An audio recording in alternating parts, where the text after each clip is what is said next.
இப்போ இந்த நவராத்திரியில் முருகன் அப்படிங்கிற தலைப்புல முதல்ல அது ஏன் நவராத்திரியில் முருகனை வழிபடலாம் அப்படிங்கிறதுக்கான விளக்கம் கொடுத்துறேங்க சார். நவராத்திரி அப்படின்னு விஷயம் பேசினாலே அம்பிகையினுடைய வழிபாடு தான் எல்லாருக்குமே ஞாபகம் வரும். ஆனால் முருகப்பெருமானை இந்த 9 நாட்களில் 9 ரூபங்களில் வழிபடும் போது ஒருத்தருக்கு என்ன விதமான பிரச்சனைகள் இருந்தாலும் வாழ்க்கையில் அனைத்தையும் நீக்கி அருள் செய்யக்கூடியவன் முருகப்பெருமான். இது எதன் அடிப்படையில் தோன்றியது அப்படின்னு பார்த்தீங்கன்னா, நவராத்திரியில முதல் நாள் நம்ம எந்த முருகரை வழிபடணும், எப்படி வழிபடணும், அதனால நமக்கு என்ன பலன் கிடைக்கும்? நவராத்திரியினுடைய முதல் நாள் நாம் வழிபட வேண்டிய முருக வடிவம் என்ன அப்படின்னு பார்த்தீங்கன்னா, சசிவாகனர் அப்படின்னு சொல்லக்கூடிய வடிவம். சசி அப்படின்னு சொன்னால் மயில். மயில் மீது அமர்ந்திருக்கக்கூடிய முருகப்பெருமானாக சசிவாகனர்னு பேர் அவருக்கு. 3ஆம் நாள் கஜவாகனர் அப்படிங்கிற வடிவம். கஜம் என்றால் யானை அப்படின்னு அர்த்தம். அந்த யானை மீது அமர்ந்திருக்கக்கூடிய முருகப்பெருமானை வழிபடும். நவராத்திரியோட 5ஆவது நாள் குழந்தை வேலப்பர். நீண்ட நாட்களாக குழந்தை இல்லை அப்படின்னு சொல்லி ஏங்கக்கூடிய நபர்கள் இந்த குழந்தை வேலப்பரை நவராத்திரியினுடைய 5ஆவது நாள் வழிபடும் போது என்ன நடக்கும் அப்படின்னு கேட்டிங்கன்னா,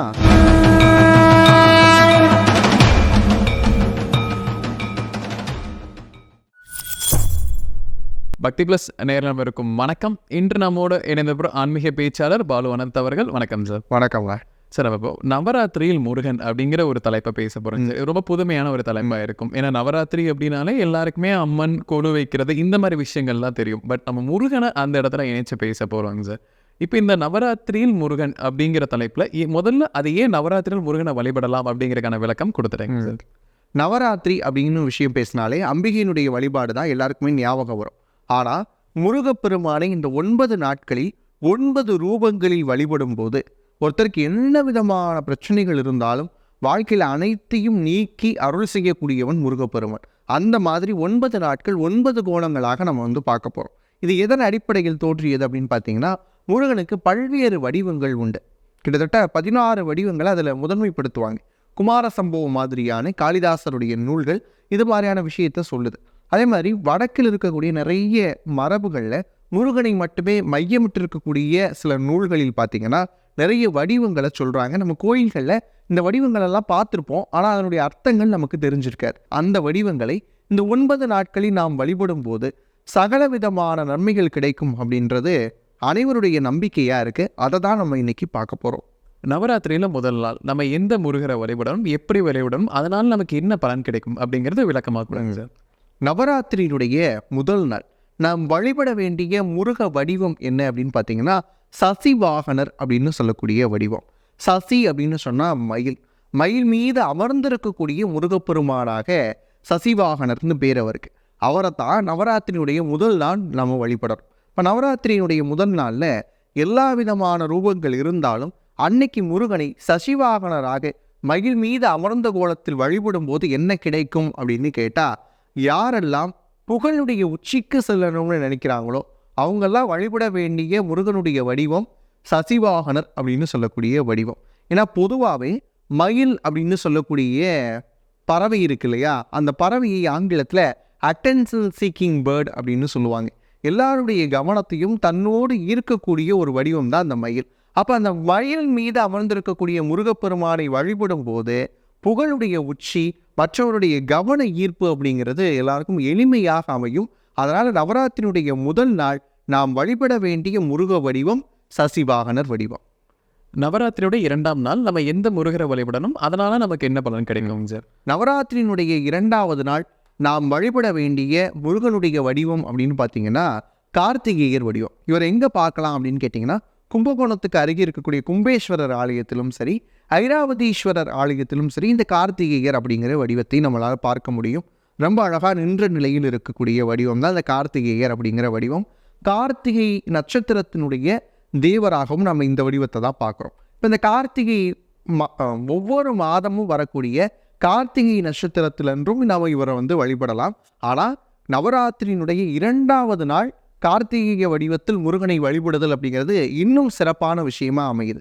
இது எதற்காக அப்படின்னா, சகல செல்வங்களும் நாம் சொல்லக்கூடிய 16 பேருன்னு சொல்கிறாங்க இல்லையா, இந்த 16 பேற்றையும் அருளக்கூடிய வடிவமாக நவராத்திரியினுடைய 2ஆவது நாள் நமக்கு திகழக்கூடிய வடிவம் முருகப்பெருமானின் கார்த்திகேய வடிவம். 3ஆம் நாள் நம்ம வழிபட வேண்டிய முருகன் யாருங்க சார்? நவராத்திரியினுடைய 3ஆவது நாள் நாம் வழிபட வேண்டிய முருகனுடைய வடிவம் எது அப்படின்னு பார்த்தீங்கன்னா, கஜவாகனர் அப்படிங்கிற வடிவம். கஜம் என்றால் யானை அப்படின்னு அர்த்தம். அந்த யானை மீது அமர்ந்திருக்கக்கூடிய முருகப்பெருமானை வழிபடணும். எதற்காக வழிபடணும் அப்படின்னு கேட்டால், சங்க இலக்கியத்தில் கஜவாகனர் அப்படிங்கிறதுக்கு பிணிமுகத்தில் வரக்கூடிய கடவுள்னு அர்த்தம் இருக்கு. பிணிமுகம்ங்கிறது யானை. இந்த பிணிமுகம்ங்கிற யானை மேலே ஏன் முருகப்பெருமான் வரான் அப்படின்னு கேட்டால், போர் செய்யக்கூடிய நேரத்தில் ஒரு அரசன் யானை மேலே வருவான் இல்லையா, அது மாதிரி வரக்கூடியவன் முருகப்பெருமான். இப்போ வாழ்க்கைங்கிற போரில் இருக்கக்கூடிய துன்பங்கள் எல்லாம் நீங்கணும்னு சொன்னால் கஜவாகனர் வடிவத்தை நவராத்திரியினுடைய 3வது நாள் நாம் வழிபட்டே ஆகணும். இந்த வடிவத்தை எங்கெல்லாம் பார்க்கலாம் அப்படின்னு கேட்டிங்கன்னா, திருமருகல் அப்படின்னு ஒரு ஊர் இருக்குது, அங்கேயும் பார்க்கலாம்.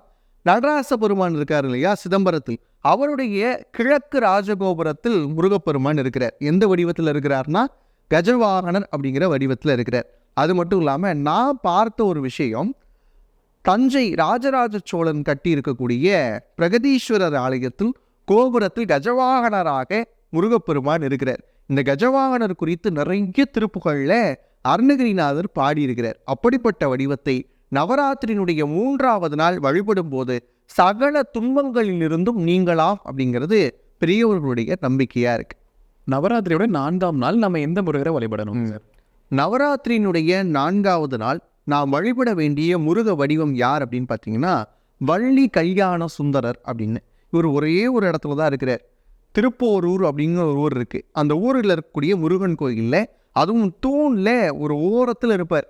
போய் அந்த தூணை தேடுங்க. யாருக்கெல்லாம் திருமணம் ஆகாமல் இருக்கிறதோ அவங்க வழிபட வேண்டிய முருகன் யாருன்னா வள்ளி கல்யாண சுந்தரர் அப்படின்னு சொல்லக்கூடிய வடிவம். நவராத்திரியினுடைய 4வது நாள் இவரை வழிபடும் போது என்ன நடக்கும் அப்படின்னு கேட்டிங்கன்னா, திருமண தடைகள் அனைத்தும் விலகி நல்ல வரன் கிடைக்கும். எப்படிலாம் எதிர்பார்க்குறாங்களோ அதுக்கேற்ற மாதிரியான வரன் கிடைக்க நவராத்திரியினுடைய 4வது நாள் வள்ளி கல்யாண சுந்தரரை வழிபடணும். இந்த வடிவத்தினுடைய சிறப்பு என்ன அப்படின்னு கேட்டிங்கன்னா, வள்ளியம்மை நல்ல வெட்கத்தில் முகம் சிவந்திருக்க முருகனோடு சேர்ந்திருக்கக்கூடிய வடிவமாக இதை பார்க்கிறோம். அதனால தான் காதல் திருமணம் கைகூடணும்னு நினைக்கிறவங்களா இருந்தாலும் சரி, இல்லை நல்ல வரன் கிடைக்கணும், பெற்றவங்களே பார்த்து நல்லபடியாக கல்யாணம் பண்ணி வைக்கணும்னு நினைக்கிறவங்களா இருந்தாலும் சரி, இந்த வடிவத்தை நவராத்திரியினுடைய 4வது நாள் வழிபடணும். நவராத்திரியோட 5வது நாள் எந்த முருகரை வழிபடணும்? நவராத்திரியினுடைய 5வது நாள் நாம் வழிபட வேண்டிய முருகன் யார் அப்படின்னு கேட்டால் குழந்தை வேலப்பர். நீண்ட நாட்களாக குழந்தை இல்லை அப்படின்னு சொல்லி ஏங்கக்கூடிய நபர்கள் இந்த குழந்தை வேலப்பரை நவராத்திரியினுடைய 5வது நாள் வழிபடும் போது என்ன நடக்கும் அப்படின்னு கேட்டிங்கன்னா, 5வது ஸ்தானம் ஆருடத்தில் பார்த்தீங்கன்னா அது பூர்வ புண்ணிய ஸ்தானம் அப்படின்னு சொல்லுவாங்க.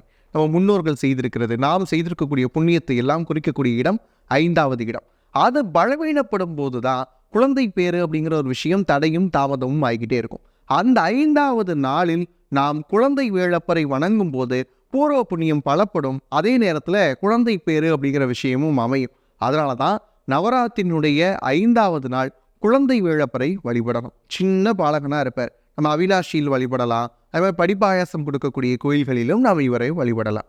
நவராத்திரியில் 6ஆம் நாள் நம்ம எந்த முருகரை வழிபடணும் சார்? நவராத்திரியினுடைய 6வது நாளில் நாம் வழிபட வேண்டிய முருகன் யாருன்னா சண்முகர். 6 முகங்கள் கொண்டிருக்கக்கூடிய நபரை நாம் 6வது நாளில் வழிபடணும். இது எதுக்காக அப்படின்னு கேட்டால், நம்ம அருணகிரிநாதர் சொல்கிற மாதிரி தான், ஏறுமையில் ஏறி விளை யாடும் முகம் ஒன்றே, ஈசனுடன் யான மொழி பேசும் முகம் ஒன்றே, கூறுமடி யார்கள் வினை தீர்க்கும் முகம் ஒன்றே, குன்றுருவ வேள்வாங்கி நின்ற முகம் ஒன்றே, மாறுபடு சூரரை வதைத்த முகம் ஒன்றே, வள்ளியை மனம் புணர வந்த முகம் ஒன்றே, 6 முகம் ஆன பொருள் நீ அருள வேண்டும், ஆதி அருணாச்சலம் அமர்ந்த பெருமாளே அப்படின்னு சொல்லுவார். அது மாதிரி 6 முகனை 6வது நாளில் வழிபடும் போது நமக்கு எல்லா செல்வங்களும் கிடைக்கும். என்னென்ன விஷயங்கள் வேணுமோ எல்லாத்தையும் சண்முகர் எடுத்து கொடுப்பார். வா, உனக்கு என்ன தேவை அப்படின்னு சொல்லி கூப்பிட்டு கொடுக்கக்கூடிய வடிவமாக சண்முக வடிவம் இருக்கும். இவரை நாம் எங்கே தரிசிக்கலாம் அப்படின்னு கேட்டால் திருச்செந்தூரில் பார்க்கலாம். சிவனையும் சக்தியையும் ஒரே நேரத்தில் வழிபட்ட பலனை கொடுக்கக்கூடிய வடிவம் சண்முக வடிவம். இவரை 6வது நாளில் நாம் வழிபடணும். 7வது நாள் நவராத்திரியில் நம்ம எந்த முருகரை வழிபடணுங்க சார்? 7வது நாள் நவராத்திரியில் நாம் வழிபட வேண்டிய முருகனுடைய வடிவம் பிரம்மசாஸ்தா. இந்த பிரம்மசாஸ்தா பார்க்க ரொம்ப அழகாக இருப்பார். பிரம்மனுக்கு பிரணவ மந்திரத்தை சொல்லி கொடுத்தவர் அப்படிங்கிறதுனால பிரம்மனும் சேர்ந்தே இருப்பார். பிரம்மசாஸ்தா அப்படிங்கிறப்ப முருகப்பெருமானோடு பிரம்மனும் இணைந்திருக்கக்கூடிய வடிவம் தான் இந்த பிரம்மசாஸ்தா வடிவம். எங்கே பார்க்கலாம் அப்படின்னு கேட்டிங்கன்னா, காஞ்சிபுரத்திற்கு அருகே இருக்கக்கூடிய கோயில்களில் நம்ம பிரம்மசாஸ்திரா வடிவத்தை பார்க்கலாம். அதே மாதிரி சிறுவாபுரி முருகன் கோயிலையும் நம்ம பிரம்மசாஸ்தாவை பார்க்கலாம். குமரக்கோட்டம், சிறுவாபுரி இந்த 2 இடத்துலையுமே பிரம்மசாஸ்தா அப்படிங்கிற வடிவத்தை பார்க்கலாம். இப்போ பிரம்மன் எழுதியிருக்கக்கூடிய தலையெழுத்தே மாறும் அப்படிங்கிறது தான் இந்த பிரம்மசாஸ்தாவினுடைய அடிப்படையான ஒரு விஷயம். அதுவும் குறிப்பாக வந்து பார்த்தீங்கன்னா கல்வி கேள்விகளில் சிறந்து விளங்கணும்னு நினைக்கிறவங்க அன்றைய நாளில், அதாவது 7வது நாள் பிரம்மசாஸ்தா அப்படிங்கிற வடிவத்தை வணங்கி வந்தால் கல்வி கேள்விகளில் சிறந்து விளங்குவார்கள் அப்படிங்கிறது நம்பிக்கை. நவராத்திரியில் 8வது நாள் வந்து நம்ம எந்த முருகரை வழிபடணும்? நவராத்திரியினுடைய 8வது நாளில் நாம் வழிபட வேண்டிய முருக வடிவம் ஞான சக்திதரர் அப்படின்னு சொல்லக்கூடிய வடிவம். இந்த ஞான சக்திதரர் எங்கெங்கே இருக்கிறார் அப்படின்னு கேட்டால் திருத்தணியில் இருக்கக்கூடிய முருகனுடைய வடிவமே அதுதான், ஞான சக்திதரர். ஞானமும் இருக்கும், சக்தியும் இருக்கும், யோகமும் இருக்கும், எல்லாம் சேர்ந்த ஒரு வடிவமாக பார்க்குறோம். இச்சா சக்தி, கிரியா சக்தி, ஞான சக்தி அப்படின்னு சொல்லக்கூடிய 3ம் இணைந்திருக்கக்கூடிய வடிவம் தான் ஞான சக்திதரர் வடிவம். இந்த 3ஐயும் கொடுக்கக்கூடிய முருகப்பெருமான் திருத்தணியில் இருக்கிறார். அவரை வந்து வாங்கி வச்சு இந்த 8வது நாளில் வழிபட்டீங்க அப்படின்னு சொன்னால் சகல விதமான செல்வங்களும் கிடைக்கும். எல்லா விஷயத்திலும் நினச்சது நடக்கணும் அப்படின்னு சொன்னால் இந்த ஞான சக்திதர வடிவத்தை வணங்கணும். நவராத்திரியில் 9வது நாள் வழிபட வேண்டிய முருகன் யாருங்க? நவராத்திரியில் 9வது நாள் வணங்க வேண்டிய முருகன் யார் அப்படின்னு பார்த்தீங்கன்னா சேனாதிபதி அப்படின்னு சொல்லக்கூடிய முருகப்பெருமான். கிட்டத்தட்ட தேவர்களுடைய சேனைக்கு அதிபதியாக இருந்து அவர்களுக்கு வெற்றியை தேடி கொடுத்தவர் அப்படிங்கிற வடிவத்தை நாம் 9வது நாளில் வழிபடும் போது வாழ்க்கையில் உங்களுக்கு தேவையான அனைத்து விதமான வெற்றிகளையும் முருகப்பெருமான் எடுத்து கொடுப்பார். அதனால தான் முருகனாக தேவ சேனாதிபதியாக வேல் பிடித்திருக்கக்கூடிய கடவுளாக நம்ம 9வது நாள் வழிபடணும். இந்த தேவ சேனாதிபதியாக நம்மளுக்கு தனியாக பணம் கிடைக்கலைங்க, என்ன பண்ணலாம் அப்படின்னு கேட்டால் முருகனாகவே வழிபடலாம். இல்லை என்றால் வேல் வழிபாட்டை அந்த 9வது நாள் செய்யலாம். 9வது நாள் வேல் வழிபாடு செய்யும் போது இந்த மொத்த விஷயங்களும் கிடைக்கும். நேயர்கள் அனைவருமே இந்த நவராத்திரிக்கான வழிபாட்டு முறைக்கான ஃபோட்டோஸ் ஏதாவது தேவைப்பட்டாலுமே நீங்கள் கண்டிப்பாக கீழே இருக்கக்கூடிய நம்பருக்கு அணுகலாம். நாங்கள் அதுக்கான ஏற்பாடுகளை கண்டிப்பாக பண்ணித்தரோம்.